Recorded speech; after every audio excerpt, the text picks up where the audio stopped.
ये राक्षस, असुर, दैत्य सब एक ही हैं? ना, सब अलग अलग हैं। अच्छा, पिछली बार मुझे मालूम चला था अलग अलग, क्योंकि आपने वो ब्राह्मणों का पूरा मुझे बताया था कि कैसे पुंडरीक अलग हैं, मिश्रा अलग हैं, कैसे तिवारी अलग हैं। तो ये मुझे अब पता चल रहा है कि अच्छा, रावण, दैत्य, सुर और असुर ये सब अलग अलग हैं। दैत्य, सुर मतलब देवता, असुर मतलब राक्षस, हमें तो इतना ही मालूम है। दिति और अदिति दो कश्यप की पत्नी हुई। हाँ। एक का नाम दिति है, एक का नाम अदिति है। तो एक को जिसने जन्म दिया अदिति को, वो सुर हैं। दिति ने जिनको जन्म दिया वो सब असुर हैं। तो इस प्रकार से एक सुर एक असुर, तो ये उनके पुत्रों को सुर असुर कहा जाता है। उसी प्रकार से और आपने राक्षस शब्द का प्रयोग किया, तो राक्षस भी एक कुल है स्वतंत्र, जिसमें नहीं, ये सब है मानव ही नहीं, ये योनियां हैं मानव की अलग अलग।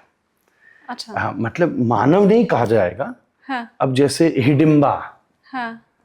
भीम ने ब्याह किया, उसके लिए भी राक्षस शब्द का प्रयोग हुआ है। तो वो रात में घूम रही थी महाभारत में, तो भीम ने उसको प्रेम हो गया, पर उसका कुल वही था।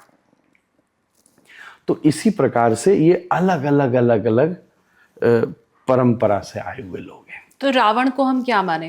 रावण तो नहीं, राक्षस नहीं है। उसका जन्म ब्राह्मण कुल से ही है, ये तो स्पष्ट बात है, क्योंकि पिता का कुल लगता है, पर उसके संस्कार नाना के हैं, इसलिए उसको उसका स्वभाव राक्षसी है। तभी तो उसको शिव की पूजा करने का अधिकार है। वो तो राम जी को बैठ के पूजा कराता है। रामेश्वरम में ये कथा प्रचलित है। कर्मकांड करता है, रावण संहिता जैसे ग्रंथों की रचना करता है। तो जो ब्राह्मण से रिलेटेड काम है वो सब करता है वो, पर उसके स्वभाव में नाना और उसकी माता के संस्कार का इतना प्रभाव है कि एक तरफ तो ये समझिए ना कि एक तरफ तो उसकी क्वालिफिकेशन इतनी हैवी है और उसका एक्शन कितना लोअर लेवल का है, ये बात है। तो इसका मतलब उसके मातृपक्ष के संस्कार बड़े हैं।